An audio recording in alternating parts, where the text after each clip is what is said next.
Welcome back to the Line Podcast. My name is Aaron Alexander. For newcomers to this program, it is a place that we bring together the world's leading experts on all things health and wellness to help you optimize your life. This conversation is with my friend, Dr. Mike Wasilisin. He is the founder, or I believe co-founder, of MoveU, which is one of the best resources for physical therapy, self-care, movement-related tutorials, guidance, wisdom, things of that nature. And so we have a lot to catch up on, Mike and I. And this conversation, we share a lot of the very similar perspectives. So it was a real gift to get to share this conversation with such a... What was Mike? He is a goofy bitch, and he is also quite profound and well-read, and he's awesome. He's someone that I have a lot of respect for, and what he's done with growing MoveU, I think is fantastic. So from a business perspective, from just a life philosophy perspective, and also tangible information on how to be in your body in a more effective way, how to inhabit yourself more effectively. That's what we get in this conversation, and I'm very grateful to get to bring it to y'all. I'm presently sitting here in a deep squat with my microphone computer on a bench I have a place here in Bend, Oregon.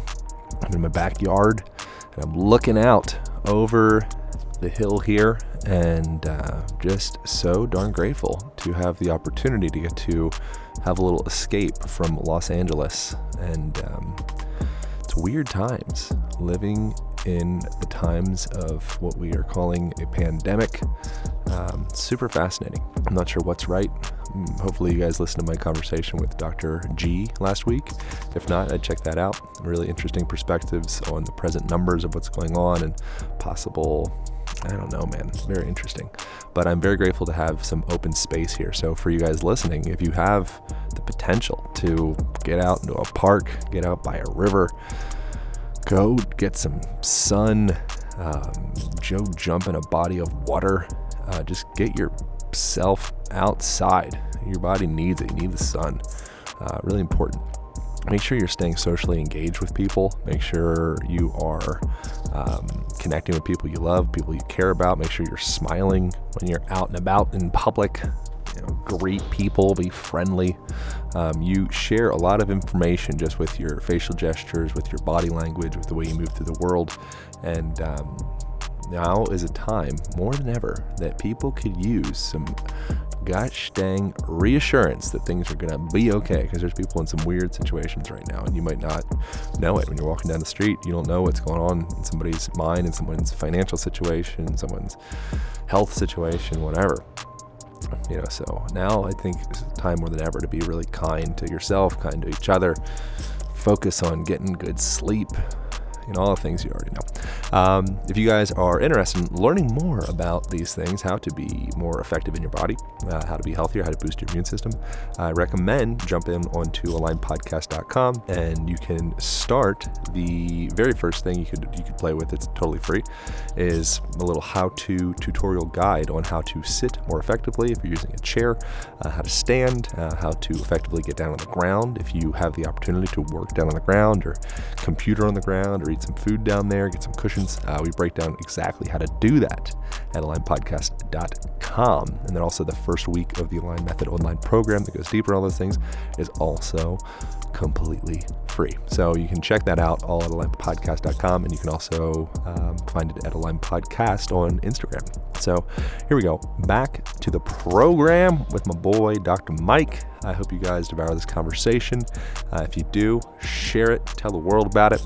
And here we go, back to the podcast, Dr. Mike. So you said Vipassana? Yeah, Vipassana. What was that all about? Okay, so there's a purpose I did that for. So back in 2006, I actually ran into some challenges with my heart and arrhythmia. So it came out of almost nowhere, and then it pretty much debilitated me for 4 or 5 years. I thought I was going to die every day. Wow. And I thought I was going to die every time, because when I go to bed, if I had nightmares, I'd wake up in the middle of the night with my heart racing, and I felt like that could set off an arrhythmia that could kill me. So every morning I woke up, I'm like, oh wow, I made it another night.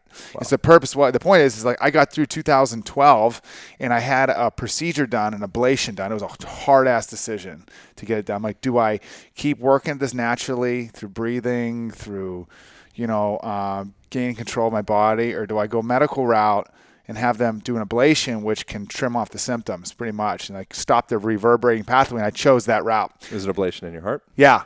They go through your leg. It changed my life instantly, truly, immediately. 99%, 100% of all symptoms were gone for like 4 years after that. And that's one reason why after I had that done, I went crazy and like I got my life back. I started free diving again, started traveling again, playing more action sports, got into jiu-jitsu. I was like so fucking happy my life was back. Like I got to do those things again that I couldn't do any of that shit for 4 years. I was afraid to get my heart rate up because it could trigger an arrhythmia. Wow. Even golfing did it. And so I got my life back for like. Could you still, whack? I have to keep a cadence of under 60 revolutions. That's not a revolution. I don't jerk like this. The circle jerk. You gotta keep it low. Yeah, I got to keep it low, right? Yeah, I got to keep my technique. I keep my scap in position, and I want to make it more rotator cuff motion than just full. Probably learned a lot of self-control in that whole experience. I did. Full circle. So I did learn self-control. Yeah. Not only through this, but through other factors. Yeah. So then I got my life back. My point is then things started slipping a little bit. Like in 2017, 18, I started drinking again. And 2018, like alcohol always set off my heart, and I had it flared up again in June 2018. I haven't drank since then actually, and I'm like fuck, like I know like there's the answer's within. It's within. I need to find it within, and I had a fear of my heart, like if I felt something, I was scared of it. Just like with MoveU, people were. This is all relating. I understand people that live their life like I'm in pain, I'm fearful. I'm like you don't have to live like this. Like. I did create my own path. Like there's a solution for your body to get your life back. I felt like I had to create my own and still am with the heart. So that's why I'm like so passionate with MoveU and helping people. I'm like, dude, no, there's a path for you to get out of pain. Like here it is. We made it for you. Like you can do this. You can live your life. I know what it's like not to live life and to feel scared. I fucking get it. But going back to the Vipassana, I was so last year I go, fuck it. I did. Hank told me, Hank's done it here 10 days. I go, I was always like full immersion. People are like, how about 20 minutes a day? I'm like, how about 10 days straight? Yeah. I like the full immersion because I get it all done. And so I did the 10-day silent retreat with my primary goal of that is to not be fearful of my heart I don't want to say not to, but it was definitely to get through layers of my heart that were causing because it's to reduce the fear by learning. Mm-hmm. But what I got out of it was something different as well. What I really got out of it was I now can sense I still have some fear, but what I'm able to do now is I could feel now. In the past, I tend to run really hot with energy and like anxious, and I get excited, and it's like those are low-level damaging for my heart. So I can feel now when things elevate, like if I could feel like my blood pressure rising or heart rate, I feel that, and I go, okay. Take it down. Where before I wouldn't even recognize it. So it seems like that's a really common thing culturally, and I've experienced this myself as well. Like feeling almost like a visitor in your body as opposed to living inside of yourself. And it's like, I don't really know how to work this thing. And it's like, I'm almost like from a foreign country. I don't want to break anything. Yeah. These doors are maybe too small or too, I don't know, what's the code on this? A visitor. Yeah. Someone tell me what to do in this thing. How do I operate? I don't really feel at home in this thing. Yes. And that's why people in healthcare that I've left healthcare because people would approach healthcare and doctors would I'll fix it for you. Don't do anything to this thing. It's a big scary object in your body. You could make it worse. Yeah. Take these things, these pain measures, surgery, this adjustment to like, I'll take it away for you. I'll do the best I can. You just need to manage it. The other way is like, screw that, man. Just learn how this thing operates. Yeah. Just put the time in once, and you'll have the skill for the rest of your life, and you won't have to fear any of that anymore. And you won't need to go seek people's opinions. Yeah. That's when people message me. They go, "I want to set up a plan for an opinion." I'm like, "Opinion? My opinions fix your shit." No matter what, I'll tell you, that's not going to change. It's my opinion. So when you were sitting in the Vipassana at 29 Palms, what was challenging about that? What were the hard parts? Well, so this is so fascinating. So I learned through them as well that craving, that pain, stress, tension occurs one of two ways primarily, whether we crave something we don't have, or we crave something or we avoid something. Yeah. Craving and avoidance. Mm-hmm. And so what occurred, and so how this relates to Vipassana is a true inward. Have you done any Vipassana before? I've done one at 29 Palms. How long? The 10 day? Yeah. You did? Yeah, man. You tell me that. Yeah. Where am I looking? Hi. Hi. 2 cameras. It's like when you're at a party, it's like 7 cameras. I'm like, ha, ha, ha. Ha! No, I don't do that part. Not usually. For those listening, Mike just flicked off the camera. Yeah. More reason to check out the video. You did the 10 days. When did you do that? I think I did that probably just about a year ago. Oh, you did a year? Oh, my goodness. We're close then to each other. We might have been in the same bunk.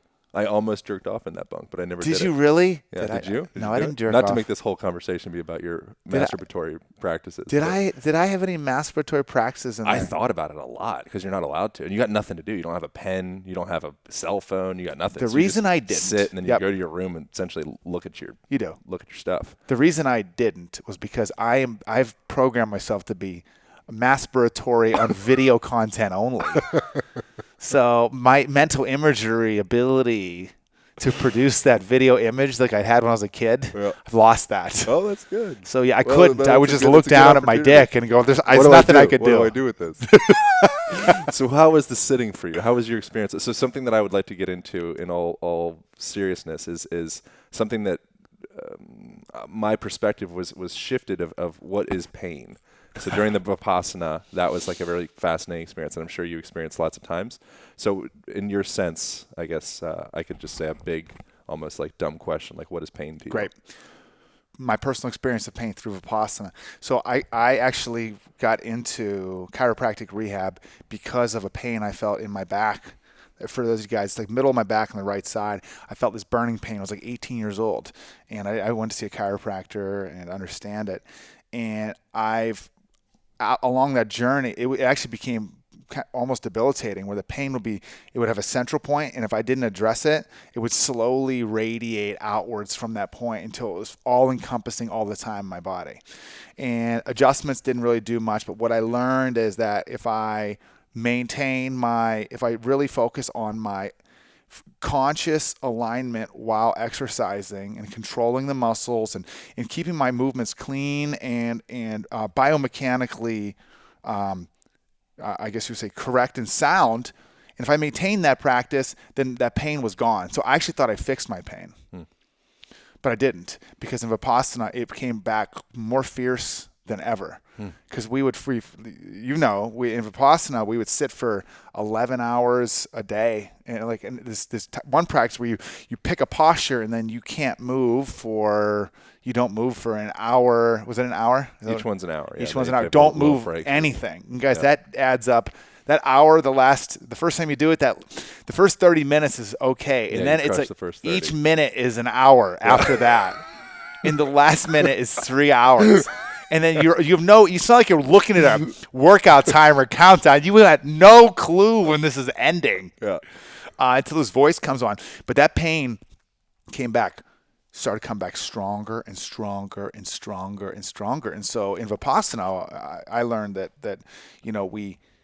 there was I found that state on day 5 or 6, this bandha state, which is this total body vibration. Mm-hmm. I didn't feel total body arms in this, but it was a total feeling of weightlessness and freedom and just bliss. It was like a drug that I'd never experienced before. Which you don't want to get too attached to. Release the bunga. Because the first time I felt that, then after that, I started craving that, and then I couldn't find it again because I was craving it. Yeah. And then at the same time I'm craving that, I'm trying to position myself to avoid that pain. Yeah. And so craving and avoiding were two things that I truly embraced, because I was starting to avoid. And then so after day 6, day 7, day 8, day 9, no more bandha. And then now what I was doing is I was fighting this thing, saying, no, just this is part of the process. And the other part was like, you didn't get anything out of it, Mike, because you didn't experience Bonda. Bonda was the goal. Yep. And then day 9, day 10, I remember sitting there and saying to myself, I was so frustrated at this point. I was just like, fuck this. I was so frustrated. And I remember thinking to myself that I put myself in this state. I'm like, just whatever. Just if you had this time, like, just relax and embrace this time.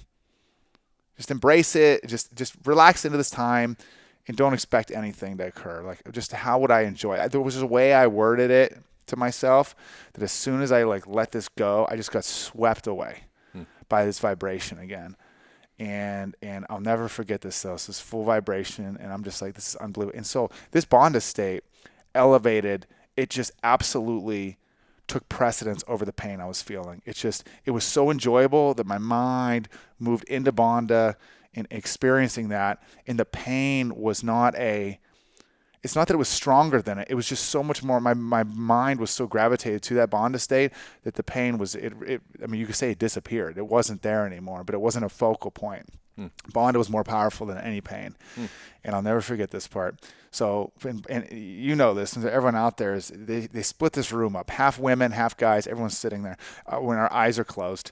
And I'm in this Bonda state, and I just hear this someone just rips this fart, right? This woman. By the way, it was 50 men, 50 women, and I tallied up the women probably 200, probably 100 farts. The guys about 13. They were disgusting creatures. It showed their true self. Showed their true self. That's good. But the joke is, at least they weren't attached. They weren't attached. They weren't attached. So I'm in Bonda, and I just hear this. Now this is where it gets good. It's our last day. We just hear this, right? And our eyes are closed. And then 4 seconds later, but you could tell by you could tell by where the noise came from. This noise came from, it was the same fart, but came from a different location. Meaning, this woman farted and was running out of the room and came again. Like, I could trace the roots of the noise, and I pieced it together like a breadcrumb trail that she was leaving. We all busted up laughing. So, like, every guy, we couldn't control. We're out of control laughing. I'm still in Bonda the whole time now. I stayed in Bonda. And then everyone would simmer down. It's pronounced bunga. Bunga. Damn it. So then I'm in this Bunga, and so everyone simmers down laughing. Everyone simmers. And then all of a sudden, you would just hear a guy from the, and we would all just lose it again. Because it was just the fart. We just knew it traveled, and the women were struggling this whole time. So where is the intersection between more like this Stuart McGill kind of very biomechanical Western perspective of like, no matter what, I can fix your shit mechanically. Right. Where does that meet more the Eastern esoteric? It's a samskara impression from a past trauma that you've been holding on to, this emotional contraction, and now that's manifesting itself in the physical body. So good. I've taken Stuart McGill courses. I've seen him speak at our school. Stuart McGill's very biomechanically. These are the research-based exercises to help you do this. This is how to do it. And it's from the MoveU way, it's like, yeah, that's good, but it's very, for most people, if you're not a doctor, if you're not a PT, it's very boring. Yeah. It's very dry. Mm-hmm. And it's also has this idea of only doing that exercise proper in that moment. Whereas my philosophy, the MoveU philosophy, is that exercise in proper form is a training tool for you to gain awareness to the positional presence of your body so that you can implement that throughout your life, that position, not in the moment. And I believe that's where PT and medical breaks down, is that they think that by doing sets and reps, you can rep away pain. But your point is that you're saying, but where does that come from? Like, and I've taken Landmark Forum as well, and ALA and these leadership trainings, is that like how much of the pain like is rooted from mental in the past. And we joke that we'll remove you in 5 years. I think we'll be called Think You, because so much of this pain, like much of this, maybe Feel You, right? Feel you, feel me. Yeah. If you get Feel you. Go back to the masturbatory. That's not bad, actually. It'll go back. It never goes far from that. So, we're always very primal, especially here. But I got to say that the MoveU way isn't one that that really seeks to go backwards and help people uncover. Though I understand the value of that, the MoveU way is this is where you are today. You have pain, whether it's mental or physical. And the solution that I believe we do a good job at doing is providing people the guidance and the direction for them to gain awareness of their body through a series of progressive exercises that transfers to their life. But the entire goal of this isn't biomechanical awareness. It's this concept that I'm coining as positional presence. Upon completion, you now are present. You're aware of the position of your body and its parts at any given second throughout the day. And it's quite possible that what we're doing is truly connecting people, is helping people be present with something, with their body parts, rather than fearing the past or texting or their body out of control. Is that all this stuff we're teaching them, it puts them in this position of being present all the time with their body position. Therefore, they're present with this world. Yeah. And not fearing, going back to Vipassana, not with pain, not avoiding it anymore, and not seeking to avoid it or seeking to not have it. Yeah. But being here and present with your body. There's very much overlap, and I'm sure you relate as well with Align, is that the Vipassana in the Buddha philosophy as well is very much in alignment. I want to go on a limb and say what we do. Yeah. Yeah, absolutely agree. Yeah, right. I'm like, oh my God, I didn't even understand Buddhist philosophy, but boy, there is significant correlation between that and the MoveU philosophy. It feels to me like what I've gathered from listening to you and, just watching you and the internet and in person and everything, it feels like what you're really interested with people is helping them find themselves or find deeper purpose. It seems like that's like taking control of your fucking life.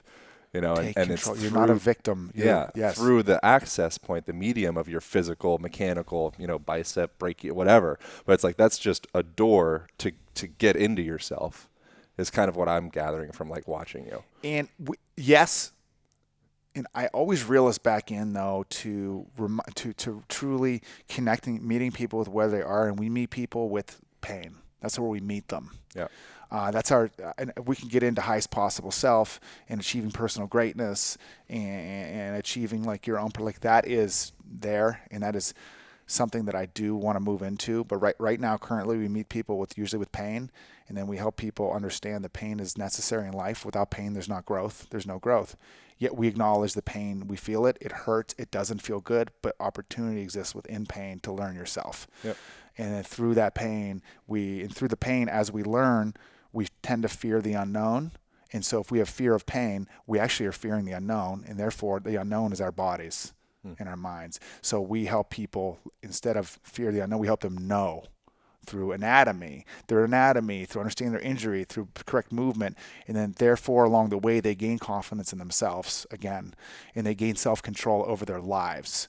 And then from that point, I have the confidence, and I've seen the results that then people then apply that to the rest of their life naturally. Yeah. I don't necessarily focus too much on the after, because I think it starts getting into something like CBD. I personally believe it's probably good at a few things, really, really good. But now, anything CBD. Right. Hair loss, rub CBD on your head. Yeah. Erectile dysfunction, masturbate with CBD. And eventually there's a point where what is it really, the main purpose of it, where people connecting with people where they are, is kind of lost because it's for everything. Yeah. I wonder, so there's like the Rumi quote, I think, is like the cure for the pain is in the pain. So going into the pain. And then you referenced before saying that you were kind of moving around the pain by changing your movement patterns, which seems like the logical thing. But then all of a sudden you sit with yourself long enough that something starts stirring and coming up. And you're like, oh my God, I didn't realize this was here the whole time. And I wonder, like, can you rephrase that? Do we go into the pain? And if we do, do we jump into the dragon's mouth and now the other side is like, here I am. And if that is the solution, how does one actually like tangibly do that? Or do we go around it, or do we do both?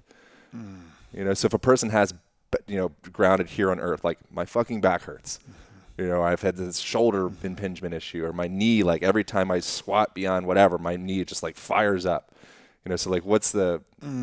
There's two, from my experience, and so for everyone out there as well, I've been in healthcare in chiropractic and rehab. I've worked in the VA, worked with a lot of physical therapists, and I've worked with about 10,000 people. And from what I've one-on-one 10,000 or so, and what I've experienced is there's two main presentations. Number one is the person who felt a pain and then avoided it for 20 years or 5 years. And the other person who felt the pain and pushed into it and kept pushing into it because feel the pain. Yeah.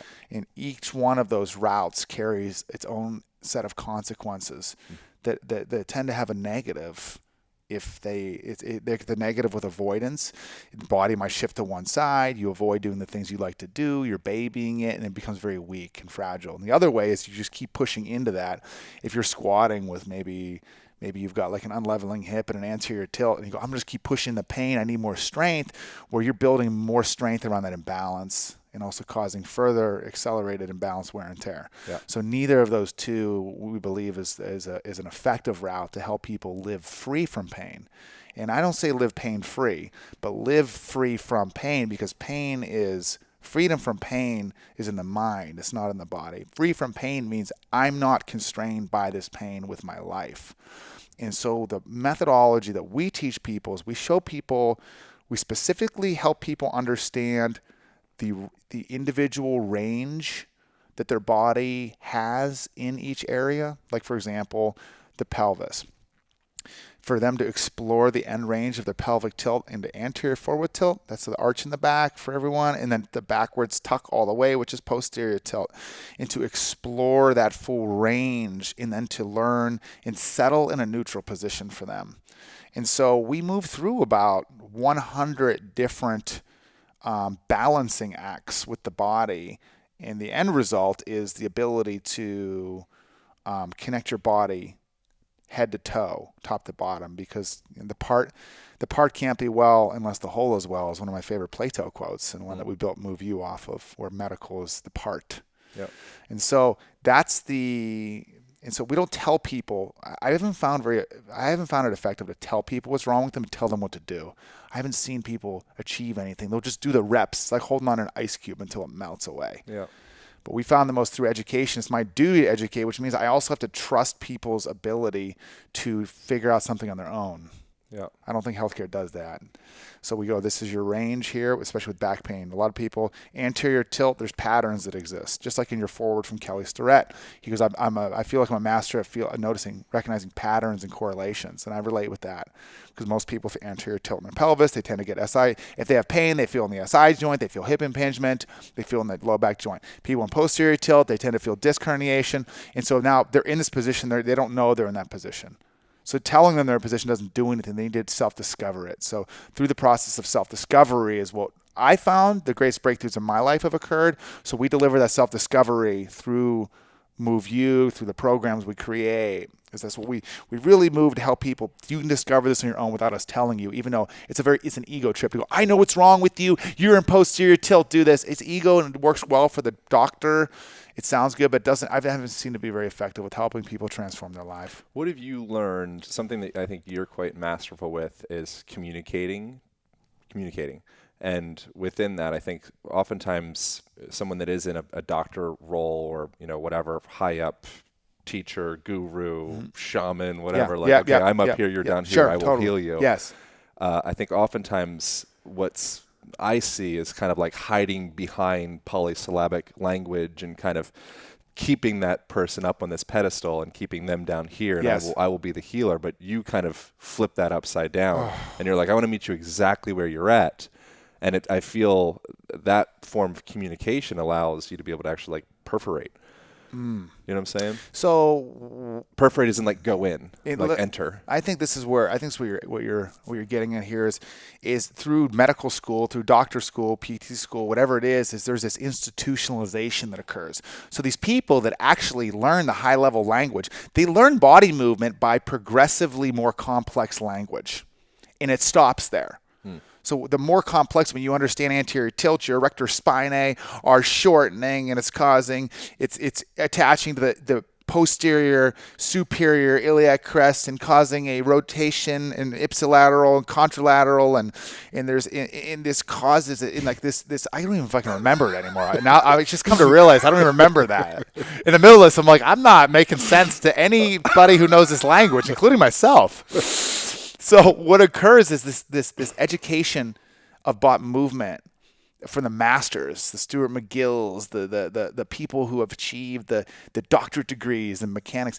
It's only understood within that group of people through the use of higher vocabulary words.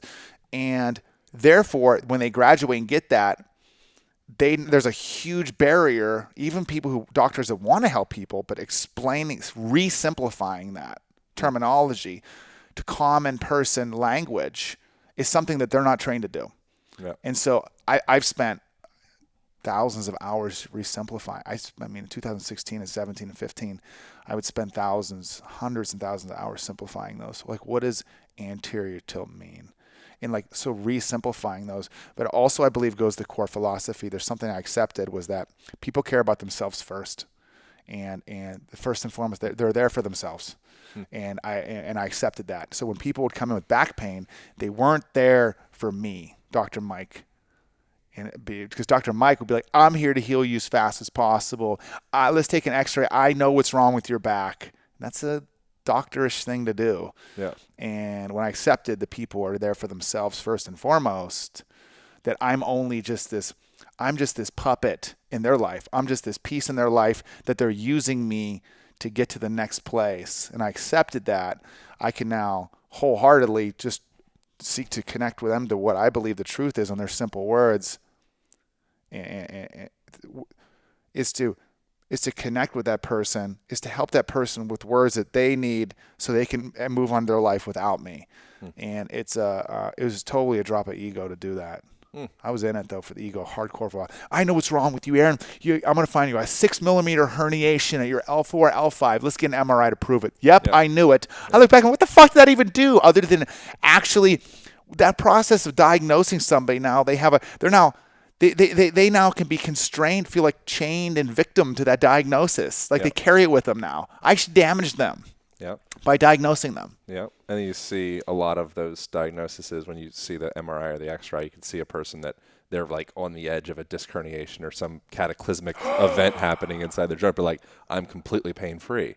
And then there's another person that's the inverse of that, and I'm like in this fibromyalgia, excruciating, oh my God, it's like your spine is like immaculate. Perfect. So that, to me... We need more tests to find out what it is. It shouldn't be perfect. There's something we'll find. So, where do we just, like, throw our hands up and say, like, fuck, I don't know, just do it all? Or, like, how do we... Do it all? What do you mean? Well, for do it all as in, do I do the Vipassana and do I do the mechanical stuff? And do I just, like, shotgun? I'm just going to do everything and hope something sticks. You know, like, I want to come back to the person that's listening. Well, people's spectrum of everything, because medical... and alternative are the go-to resources. The traditional go-to resources is first medical. Most people with pain go see a doctor, and they consider a doctor an MD. Yeah. And then the PT, chiro, massage is second, and third. Now if that scope of possibility, if there's, let's say there's truly, people would only consider, they say they've done everything when they've done medical, X-rays, chiropractic, shots, surgery, physical therapy, acupuncture. That to them is, quote, everything. But really what that is them only looking down one road. You're on a main road. There's 20 roads. They just look down one, and their say is everything because their horse blinders are on, and they see, because that's mainstream, that's the only road, and that's them. And that's why people feel like failures at the end, because they go, I've tried everything, and I'm still here. You've just tried everything you know. Thomas Edison says, one of his quotes, if I can get this right, he goes, remember this, when you think you've exhausted all possible options, remember that you haven't. Yeah. And so what you're asking is truly why I created MoveU. Is I believe that myself, Andrew overcame a 10-millimeter disc herniation with no surgery. He was a student of mine at Cal State San Marcos College. I used to be an instructor there. I taught kinesiology to pre-physical therapy students as a chiropractor. I've always connected more to PTs. I think chiros are weirdos for the most part. I do. I just remain silent. I don't really relate with most chiropractors out there. I don't really relate with you. If you're trying to tell people to come in and see you 3 times a week for 3 weeks, twice a week for 2 weeks, and trying to enroll these people in this lifestyle of getting adjusted when it's not necessary. I do think that there's power in the adjustment, but I think it's going to be the first 1, 2, 3, or 4. You can pop something free. If you can do that in the first few visits, I've seen significant change with people. But then the rest of it comes down to them actually learning how to reposition their body and strengthen it into that position. That's how I've seen the greatest results. But I think your question was, what the hell did you ask me? Just the person. I'm essentially harking back to what the fuck is pain? Got it. So then. The reason I created MoveU is Andrew, he overcame this pain. I taught him what I knew, then he figured out the rest of his own, fixed his body, no surgery, no pain anymore, no herniation. Actually, we don't know. We need to get MRI, but it doesn't matter. He's got no pain. He's confident in his body. He lifts a shitload. Myself, I'm an athlete. Every injury, flipping off bikes, jiu-jitsu, broken bones, everything. I don't need to see a chiropractor. I never need to see a physical therapist. I go, if everybody could just, there's a certain set of skills. There's a superpower that if every person out there knew what I knew with body movement, if they all knew what I knew, then everybody in the world the pain would be, it would be a minority. It wouldn't be a $50, $500 billion, whatever. It'd be a freaking minuscule because everyone would know how to fix their own shit. And so when we created the MoveU program, I'm like, Andrew, let's create this guide that just teaches people what we know. I thought it'd take them 2 years to learn it. It takes them about 6 months right now. So my job is to give people that superpower, and that is the ability it's 2 parts to it. Number one, it's understanding the truth, which is that anything is possible in this world. Anything's possible.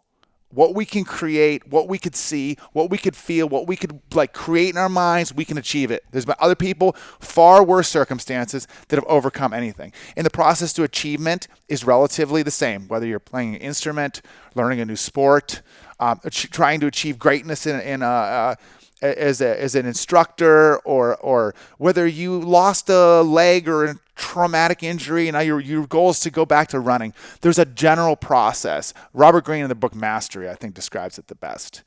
But there's a process to achieving that. It's a process. It's not luck. It's not an opinion. You combine that with this tract that MoveU, we all created this tract and this path to help people gain those skills in their body, combining the motivation that you need in the motivation and the belief in just the accountability to overcome anything, combined with then using that fireball, applying it from start to finish and learning those components of controlling and moving your body properly. That's what MoveU's done to connect people. And that those two merge, they merge the whole way, they connect at the end. And people, it's transformational because of that. And then I'm like, you're good. They tell me, they go, I got a long way to go. After the month, people in the program, they all say the same thing. They go, I got a long way to go, but I'm feeling good. I'm like, you got it. You're good to go.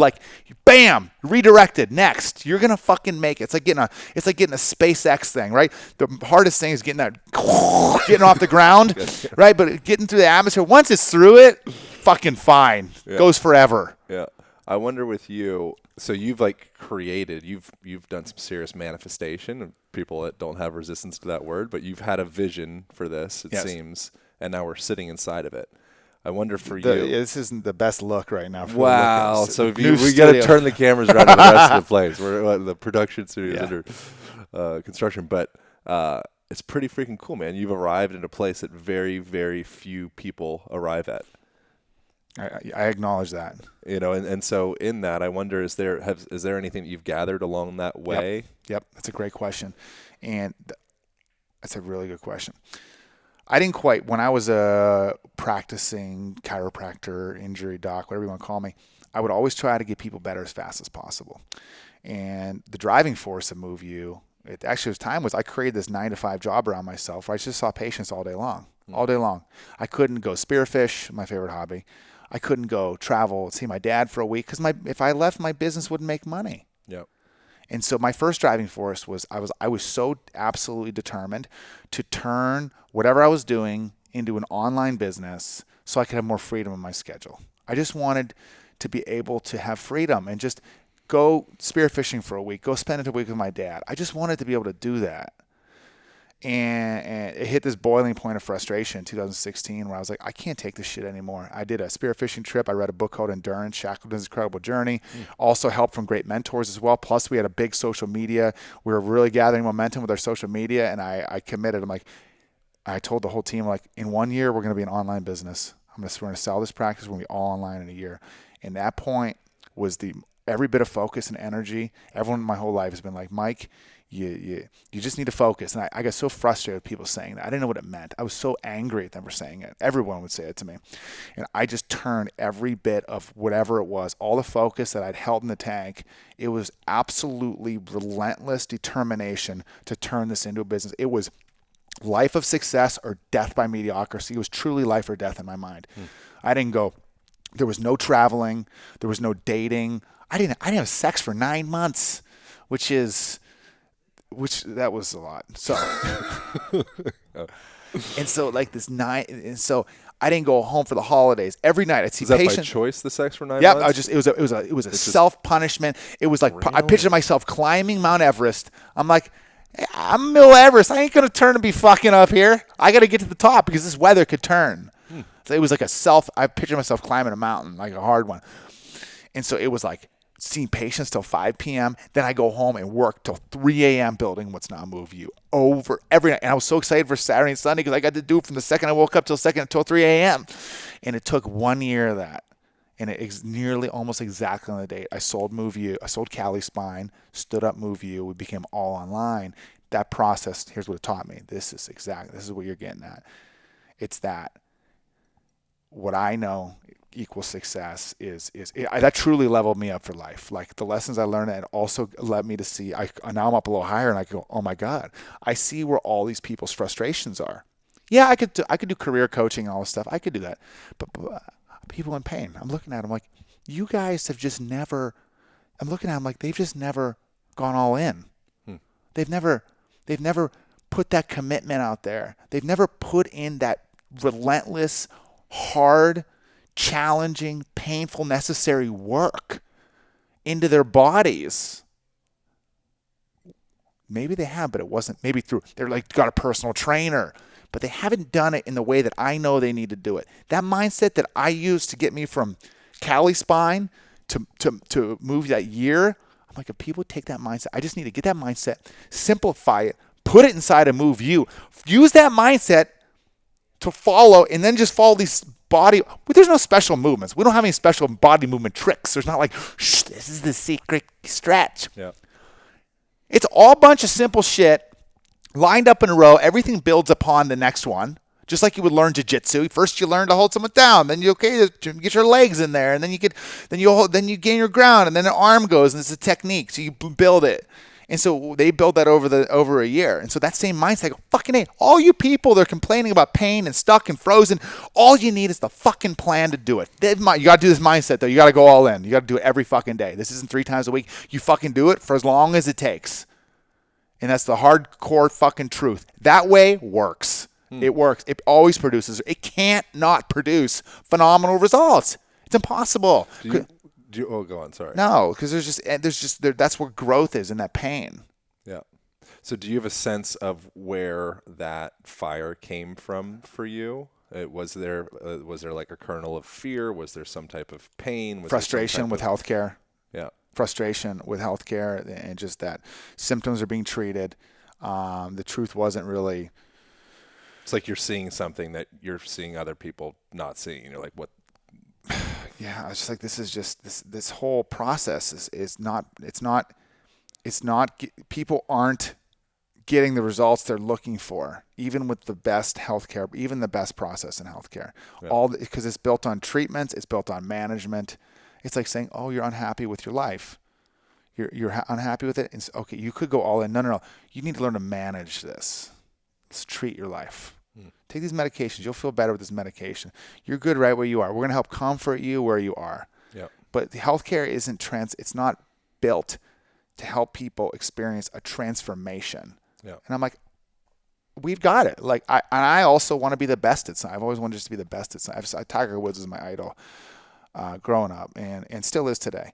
I've always wanted to personally just be the best at something and be known for being the best, whatever that means. It feels like in the modern world, we'll wrap up pretty soon, but it feels like, we're we're completely living in a human zoo of sorts. And I think within that, living a life that's truly on purpose, where you like every day you wake up and you have that fire for what you're doing, that's something that I think that is a solution to a lot of things. And then all of a sudden you naturally find yourself in alignment because you have a direction to go. But for so many people, it just feels kind of this blurry vision, and it's like, why am I? So that's a question that I get from people.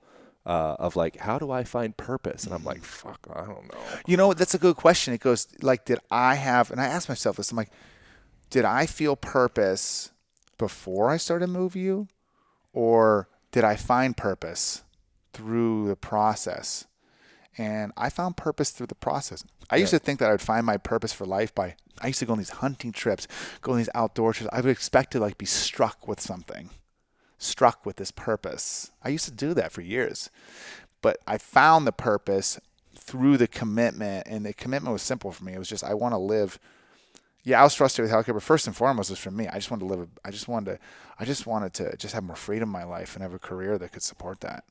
And through that, I discovered more of it. But then again, I look back at some of my, I'd done goal planning and shit 8, 10 years, 15, 12 years ago. I had myself on stage with millions of people when I drew that out long time ago. But just, there's no stage in front of millions of people because now it's online stage. It's just that didn't exist when I made that though. You had to stand on a fucking stage and be in a stadium. Right. So yeah, I think purpose is found, at least for me, it's found through the hard work. Some sort of a commitment that got me motivated for a year, where they gave me that face down work and push through, and the purpose was discovered through that. Because now it's like, freedom?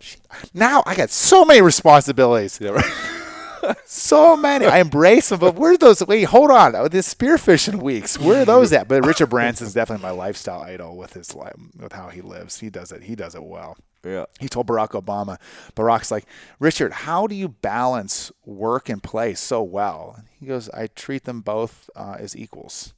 It's all just living. Yeah, well, I think it's a similar thing from a movement perspective. How do we integrate more effective movement into every step that we take and every breath that we make and every usage of our eye muscles? All of that, you're yogaing yourself or Pilatesing or CrossFit, whatever. Pilatesing, yeah. Every step that you take throughout the day, that is an opportunity if you have some sense of the mechanics of how to do so, and then some intention, and bam, you're off to the races. But I think for the most part, it's either a lack of education of the mechanics or a lack of joie de vivre, chutzpah. What's that? Just I really I have a vision. I want to, I want to right, get there. Because there is two parts. Because you can't, if you just have a vision, you're all fire, but you don't know what the hell you're doing. You don't know there's no plan. You might just make fires. That's right. That's great. So.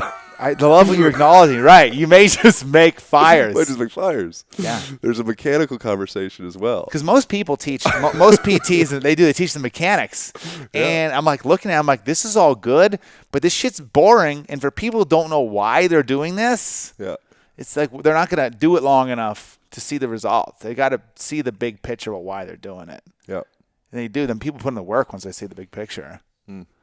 But it does I think it does take an initial kind of blind leap in there as well. Yep. We found it takes about a month for people.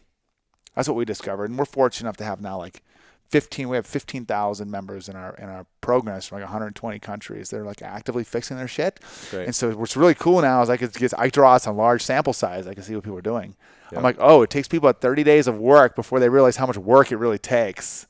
But at that point, they're excited to keep doing the work because they can they just taste it. They got a taste of victory. Yeah.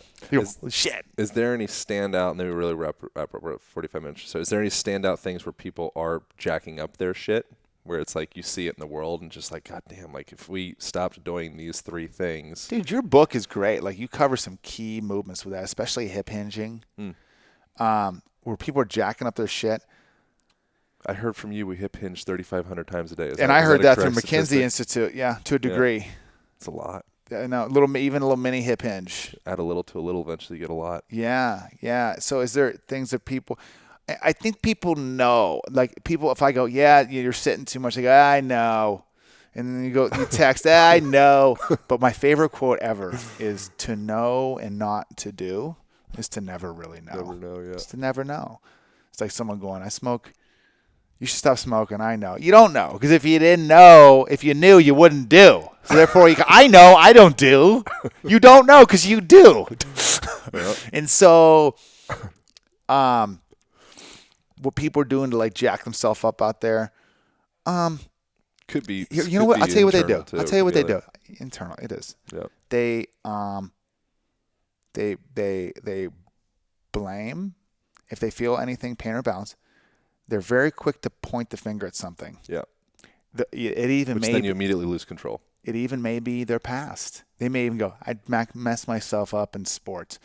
What they're saying is they now have a reason why they are still messed up. Yeah. So, or they'll say a doctor did it to me, or I was in a car accident. My sports did it to me. My bed, from sitting too much. Like they have these, my genetics. Every time we go, that's what it was, or we think that that's true, that actually we become constrained to that and chained to that. Yep, your story. So I encourage people just to, instead of just acknowledge that caused it, but know that you don't have to live like that. It's a choice. But that can be scary to leave an old story because it's all you know, and the other side of that could be, something worse. It's totally. If you want to comfort your little baby, your little... my diagnosis, that's why I have pain. It's mine. Yep. I could have been something, except I had that football injury. And you know what the world does is, I think it was Robert Greene's like the world's always like, oh, I understand. The world's always so compassionate to your problems. Oh my God, that must be so hard. I understand why you have this. Someone understands why. You still have to fix your shit. You still have to fix your shit. Yeah. If you want. Nobody's going to fix your shit for you. If you want to get out of it. I learned that through doing the book and I mean, like many things. But that's the thing is like no one is going to fix your shit for you. Can't do it. When in life has that ever happened? I want to start a business. I've talked to like 10 best entrepreneurs in the world. Like, I'm just looking for an opinion on what to do. You can be like, opinion? Go fucking, you got to just jump. You want someone to build a business for you? Or 70% of lottery winners file bankruptcy in 3 years? Yeah, because you didn't earn it. You didn't have the foundation. You didn't earn it. You don't know what to do with it. Yeah. It's gone because you had no money. If you have no money to begin with, and then you get all the money, you're going to probably go back to no money because there's a reason you had no money to begin with because you never really learned how it works. Yeah. You got to learn how your shit works. And the cool thing is you only have to do it once. Like you truly only, just like maybe something like I mountain bike. Right? I train jiu-jitsu, right? I put like 2.5 hardcore years in. You know what? I know the shit still. I'm not as sharp. Yeah. It's been like 2 years. That's where I'm at with it. Dude, I'll grapple. You got a blue belt or what you got? Yeah, I'm blue. Yeah. I could have some crazy black belt in here just fucking grab me and rip me off. I'm going to be able to, defend myself for some time. And like, it doesn't go, those skills don't go away. Yeah. So when you learn the body, you got it for life, this fix your shit thing. Yep.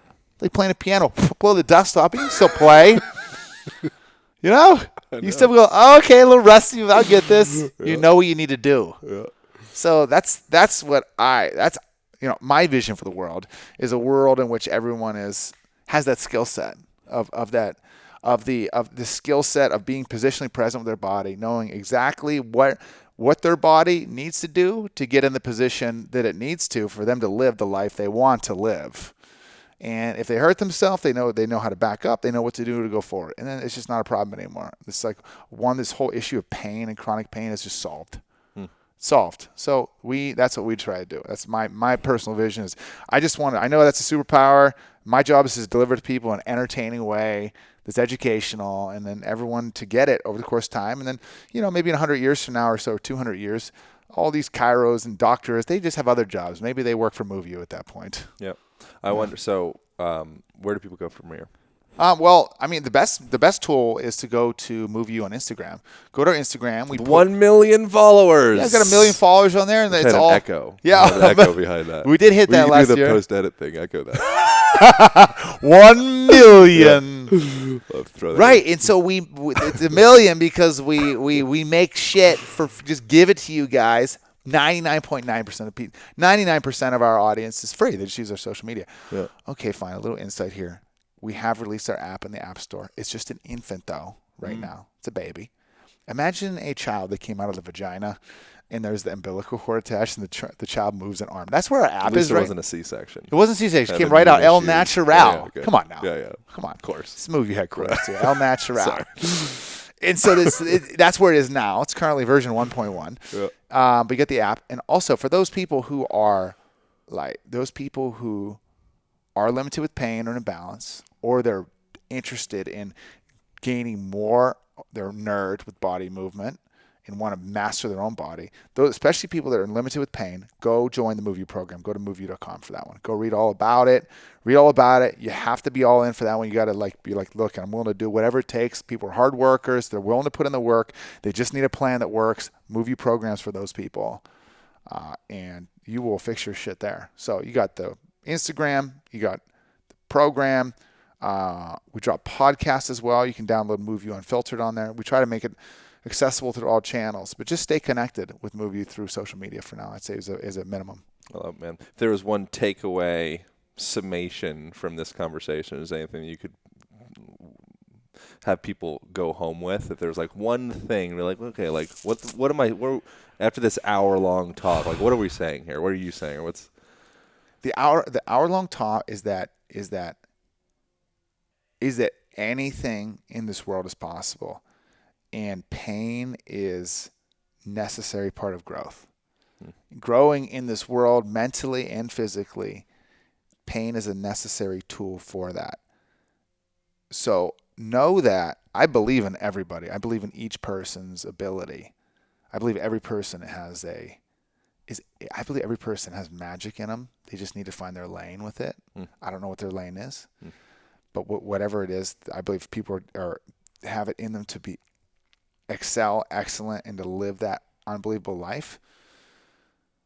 And that is definitely one free from pain. Yeah.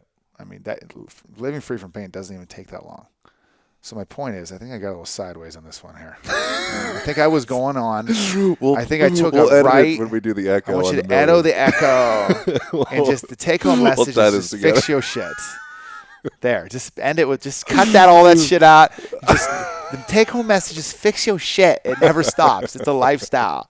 You always have to fix your shit. Only you're going to fix your shit. Only you are going to fix your shit. That's good. That's it. It's true. I love it. Yeah.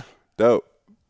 Dude. Thank you, brother. Thank you. By the way, thank you for following up with me. Thank you for taking time to come down here. Absolutely. Thank you for that. It's great. You've It's been an honor, great. man. Your book is phenomenal. I enjoyed it. I'm going to keep digging into it even more. You cover what you do. What I really like with your book is that the truth with whether it's recovering or optimizing or balancing your body or fixing your shit, it's a sun up till sundown process. Yep. It doesn't necessarily have to be hard either. Nope. It's that there's some things that you can do in your life. If you rearrange or add some things to your home life, or take some things away, set up your office life a little different, set your car height seat a little different, right?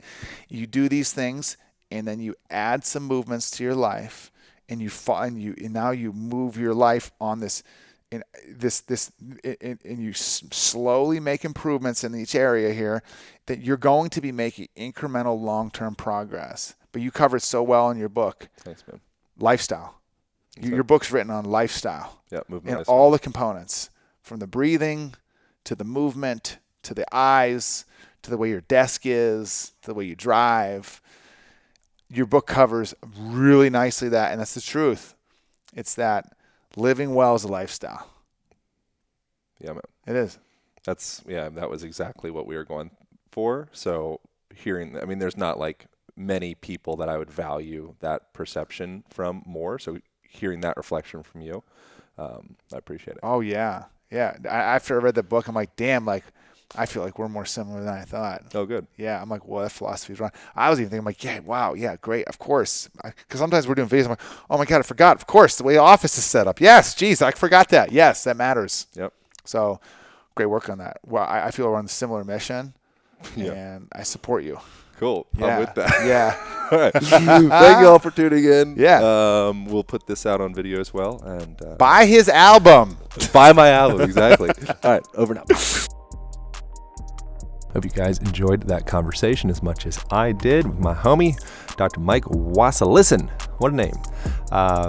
If you did, share it on the Instagram is a likely place that you might want to do that. You can share it with myself, Align Podcast, or you can share it with MoveU, MoveU.